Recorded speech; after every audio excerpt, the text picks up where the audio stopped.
Hello, Greg Medell from Medell Brothers Quality Meats. Welcome to Butcher Meats Chef. Today, I'm completely out of my element. I'm going to be a student here. My teacher, Jasmine, from Nolas, A Taste of New Orleans in Old Walkerville. Today, she's going to teach me how to shuck some oysters. All right, so I have an easy one here for you. Oh, did you start it out already for me? Yeah, I picked some easy ones there.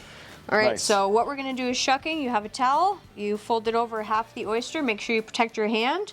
You have your shucker, you take the tip, you stick it in the opening spot of the oyster. Go, you'll hear the pop, and then once it's in, you run your shucker along the inner of the oyster, pop the top shell off, you scrape along the top to release it, and then scrape along the bottom, and that's it. All right, I'm going to give it a shot. All right, See go how for I it. can do. Right here. Right in. Don't be scared yet. Once the tip's in, just pop it. Okay. Sometimes a little force is needed. Yeah, I don't know what I'm doing here. Oh, I got it. Got it. Proper open. There we go. Now just perfect. Scrape this Release into from the bottom? Yeah, scrape it from the bottom. And scrape out some shells. Yeah, For the little inexperience. bits. There you go. Perfect. Look Yeah, at that. She's good. Awesome. So what do we do with these after? So today we are going to charbroil them. We are going to fill them with the cheese blend we use at Nolas. We're going to get them on the grill, and then we fill the shells with clarified butter, and they only take about, I don't know, I'd say 2 to 4 minutes tops. Nice. What's in there? Parmesan cheese and some secret ingredients, some spices? Yeah, we have our secret Nolas cheese blend that we use for most things. Nice. All right, so we're going to use a big green egg today. Yeah, we are. It's cranked up to about 600.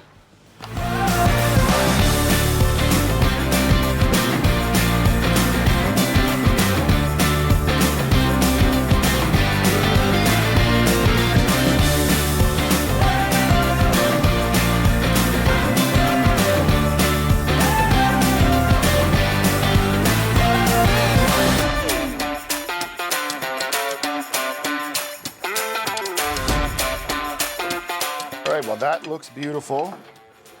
Now how do you serve this? You just grab a piece of bread and... Yep, we serve them with bread and lemon. Super simple. Beautiful. All right, show me how to eat this. All right. And All right. since it's already separated from the shell, you pretty much just pick it out. Okay, let me give this a shot.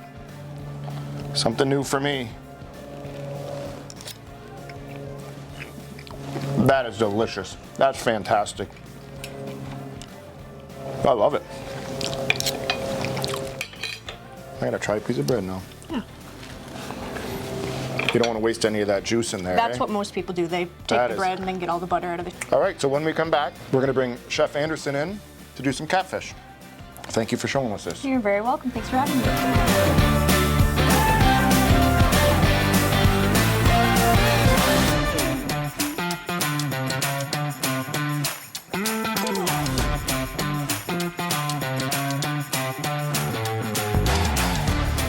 Okay, we are back. We are with Anderson from Nolas. Nolas, what is the significance to the name Nolas? A lot of people ask me this all the time. Some people think it might be a name for a dog. It's New Orleans, Louisiana. Sort of how they work their postal system there, Yeah. like LAX, NOL. Nice. All right, so what you're cooking today is one of your specialties at your restaurant? I'm going to show you guys how we do some of our sides and especially our catfish. Our catfish fillets from Louisiana. It's as authentic as you can get. It's a beautiful fish. A lot of people might be apprehensive using it at home, but it's one of our best sellers. So. No, this is not the catfish you catch when you're out fishing. This is freshwater, farm Yeah. raised. They are large. We're looking at maybe about a 9 ounce to 8 ounce to 9 ounce fillet. All right, let's see what we got. We're gonna start with some sides though. New Orleans, one of the staple foods is the red beans and rice. What we do is we make a vegetable Creole blend. It's mostly tomato based, so if you've ever had like a rice pilaf or those pre-seasoned nice rice Right, dishes, if you want to pull the lid Yeah, off sure, I that, will. we can show. Yeah, we already got it started. So you've got okra, you've got your green bell pepper, your white onion, and celery. They call that down there the Holy Trinity. We add okra in because okra is another great vegetable. It adds some body, a different flavor to it. So that's our Creole rice. Now, a very similar approach that we take to the red beans. We use a lot of those same vegetables in it, although it comes out very different. We like to keep ours a little bit rustic, a little bit chunky, so you get those bits in your mouth you get to work through a bit. A lot of people will puree their beans, make it a little bit, but we like it a little bit tighter. Do you mix these two together here?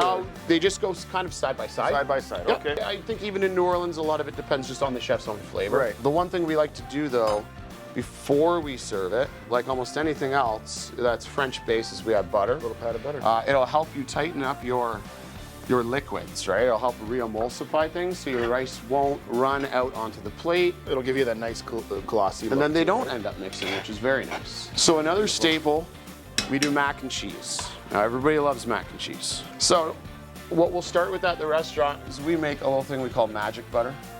It's essentially just butter with shallots and garlic that is slow cooked together.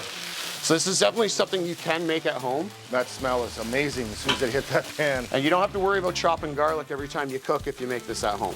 You can make a large batch of it and you can put it in everything you make. Vegetables, pastas, you can marinate meats with it. So what we do is we just let that reduce a little bit on the heat. I've got some pre-cooked macaroni here. Now you don't have to worry about it getting too thick because once you add the cheese in, the whole thing just, Beautiful. as you can imagine, it envelops itself. It becomes very thick and rich. So that's a shredded cheddar, shredded... This would be a blend. We've got some mozzarella, we've got some cheddar. It can be, you can use any cheese you want. If you like smoked stuff like the Gouda, go for it. Perfect. It's really a budget at that point because we all know you can spend as much as you want on cheese. Right. What I find is a good high-fat melting cheese really brings it all together. So mozzarella especially. It can't just be mozzarella. Not enough flavor in there. Not enough. No, you want something a little bit sharp like the cheddar, but the mozzarella will allow it to all join together to bind itself. As it melts, it just becomes nice and thick and rich. Now with the content of salt in the cheese, you don't need too much more. I just like, once I get the noodles together and see what amount I'm working with, I just like to sprinkle just a little bit extra just in case. Right. We We throw a little green onion in there. That's another staple for New Orleans cooking. Lots of green onions in almost everything. It's their garnish. They put it in anytime, anywhere. Okay, so when we come back, we will do catfish, right? Absolutely. Perfect. Looking forward to it.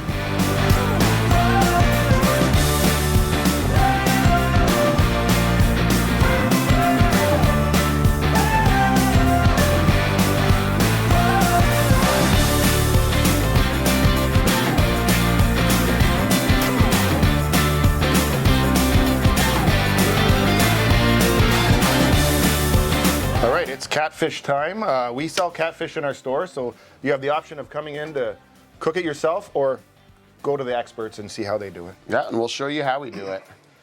So, we don't overcomplicate it with the seasoning. We do at Nolas make our own Cajun blend. That recipe I'm not going to give you. Any will do fine. We're just particular about ours. They should be, right? Exactly. Restaurant, yep. Yep. I mean, we've done a lot of our own research going down to New Orleans, eating the food, talking to chefs, talking to the people. We want it to be as authentic as possible. So what I'd like to do is just get a little bit of vegetable oil on the catfish. It's going to help you navigate through all the heat. So we don't want anything to stick, right?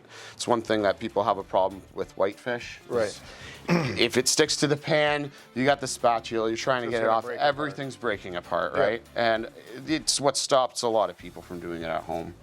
So a little bit of salt, I prefer either sea or kosher, something that's not iodized. Yeah, I tasted this earlier and I noticed there's really no salt in there, right? Not much, no. We usually will use just salt as its own seasoning first, and then we'll adjust. There is a little bit of salt in this just to bring out the flavor of the other spices in it. Yeah. You can control it better this way. We can absolutely control it better.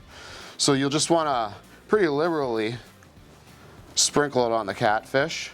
You want as much as it can pretty much take, because this is where you're going to get all your flavor from. Right. And then we just help that rub in, the oil, the Cajun. So then this is your start to your blackening.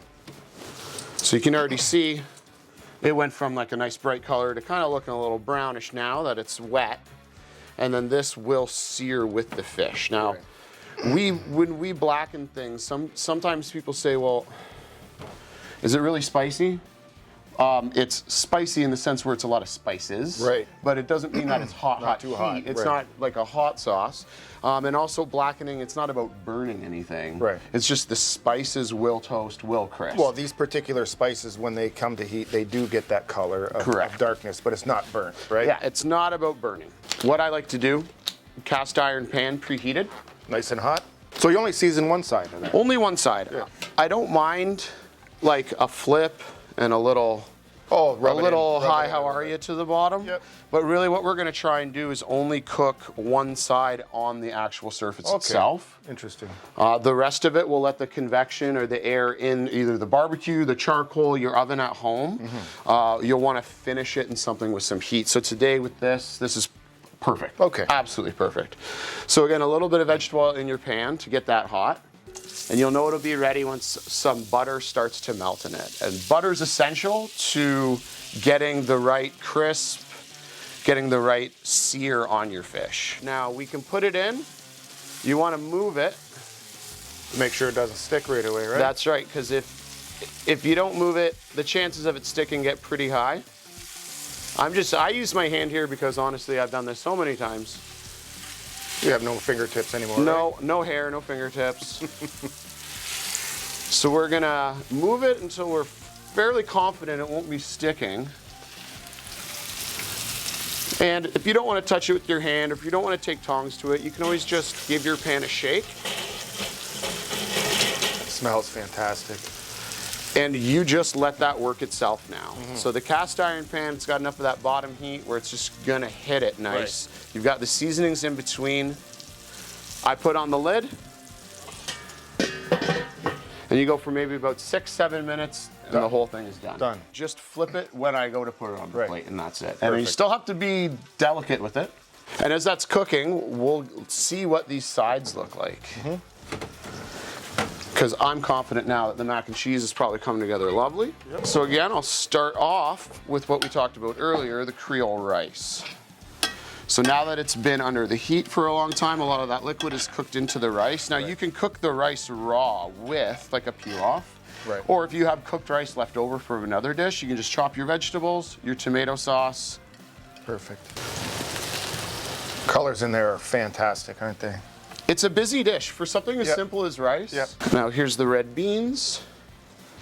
And this is our style of it. Like I said, we like it a little bit more rustic, where you get to see each Right. vegetable, you get the mouth feel of it instead of a puree.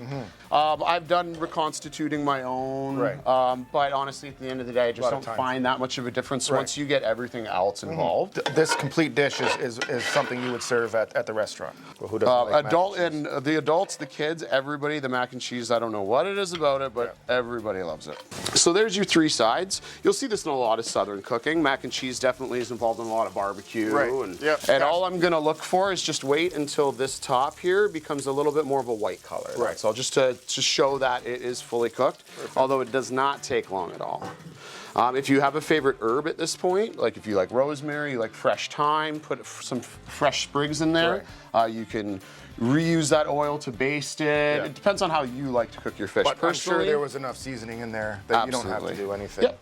Now this is our cornbread that we make. Almost forgot about that. So another Southern food staple, cornbread, but now we've got our own spin on it. So we like to add jalapeno, which you can see, and then we add cheddar cheese to it so it melts on the inside. So you get these nice little pockets of different flavors. Each bite is a little bit different. We got some cold cut butter in there too, so you might get a butter, you might get a jalapeno bite, you might get a cheese bite. We prefer to cook it in full bread loaves. So now the magic happens right here, putting that fish on there. Beautiful. So I like the way this looks now. I think this looks gorgeous. And we haven't even seen the presentation side yet. So then we've got that there. At the restaurant at Nolas, we would put a beurre blanc on top, like some wine, white wine butter with the magic butter, the shallots and the garlic. So, you know, that's the kind of our signature serving sauce. And like almost everything else in New Orleans, a great way to finish the dish with a handsome helping of green onion. Once you cut open this fish and get a look inside, even though it still is blackened on the outside, you'll notice that it's still white, flaky, tender on the inside. But I do want to taste that catfish. I'm not a fish lover, but I know I've had catfish and I love it because it's very mild. So the nice thing about the blackening is you do get a crisp. I can actually hear my fork, right? There is a crispiness to the fish, although we didn't use a starch like flour or batter or breading or anything like that. And then on the inside, it's still Moist and white, flaky. flaky. So it's definitely not burnt at all, but it adds a texture and a flavor that really does help the fish stand out. That is awesome. So if you want to try catfish at home, there's your recipe. If you want to go out, eat, go to Nolas because they know how to do it perfect. Awesome. Thanks for coming out. Thanks so much for having me. Cheers.